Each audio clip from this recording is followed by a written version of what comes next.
It's been a mixed day, leaving the Aussies 3-2-6 for 8. Jofra Archer, the pick of the England bowlers, for 3 wickets for 29, while Alex Carey hit 106 for Australia. I wonder, is that the winning score? That 106? No, I don't think anyone expected that. Steve Smith pulled out with an illness before play started. His replacement, Khawaja, we thought he wasn't going to turn up at all. Filled in well with 82. Wow. John is right now here in the studio.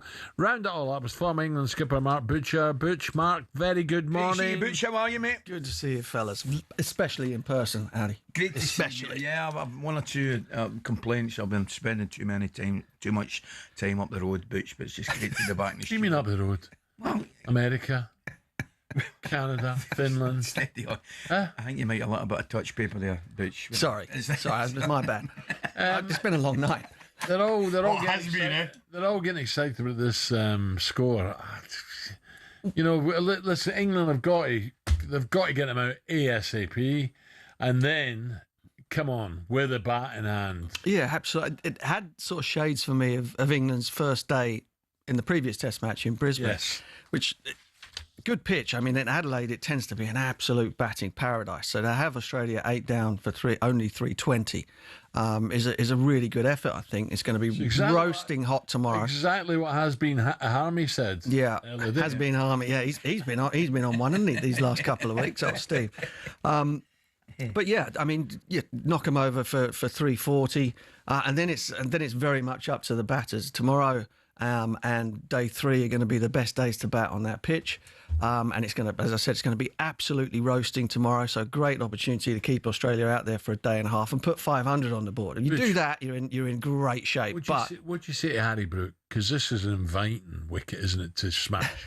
What'd you say to him before he goes out? I mean, he's now got it into his own head that he's going to have to, that he needs to rein it back a little bit. I think basically you just play the situation as it presents itself. I think one of the criticisms of the way that England in general have played, not just Harry Brook, is that sometimes they kind of they leap 4 or 5 steps ahead of where the game is at that particular moment. And if Harry Brook gives himself a chance to get in and plays, with due care and attention, but also putting away the bad ball when he gets it, then he can go really, really big. The issue is, does he come out sort of with all the fireworks going off from ball 1 and give Australia his wicket, which Australia did today. Australia played very much, as I said, very much in the way that England did at Brisbane, where I think England should have got 400 plus in that first innings at Brisbane. They didn't because they gave away a load of wickets. Yeah. And Australia have done exactly the same thing. I mean, Labuschagne and Green straight after the lunch break. Khawaja got himself in, got himself out. Even Carey, to an extent, after making the 100. Sort of gave his wicket away. So England got a few gifts. Jofra Archer was brilliant.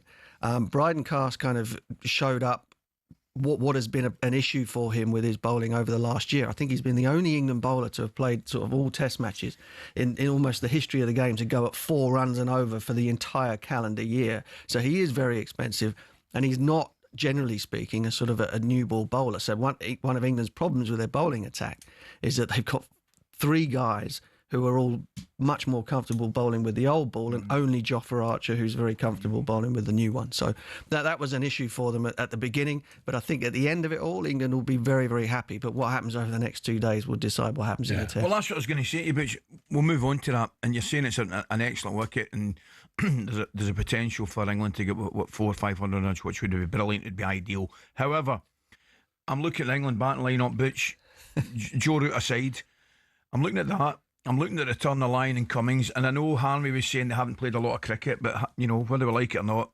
absolutely top class bowlers. Yeah, coming back to join obviously Stark and Bowen. Why? I'm a half full kind of guy, but where is all the real optimism coming from? Well, I mean, I guess there isn't any real optimism. It's hope, isn't it? You hope that a batting lineup that is very capable, incredibly capable of putting big runs on the board. We did it against Australia in England at Old Trafford, which is a surface very similar to that in Adelaide. A game that England would have won but for the rain, you would imagine. Zach Crawley gets 180. England put big runs on the board. And in conditions such as these at Adelaide, they are very well equipped to do so. Whether or not the scars from the first 2 Test matches, the pressure on them from, knowing how badly it's gone, the lack of runs, the lack of time in the middle from all these guys kind of goes against that. We'll have to wait and see. But they have an incredible opportunity, and they just need to be better. They need to knuckle down and play the situation better than they have done Mark, so how far. difficult it is, you mentioned Carey there, when you get that 100, the relief, how difficult it is to readjust then and say, let's make this 150 plus? Yeah, it can't. So many batters, in the history of the game, they get to 100 and don't make it past 110 because you got that sort of adrenaline, that buzz. He had that. It was a lovely moment for him. His wife up in the stands, tears in her eyes. He lost his father a couple of years back. Crying, and so very, very emotional for him.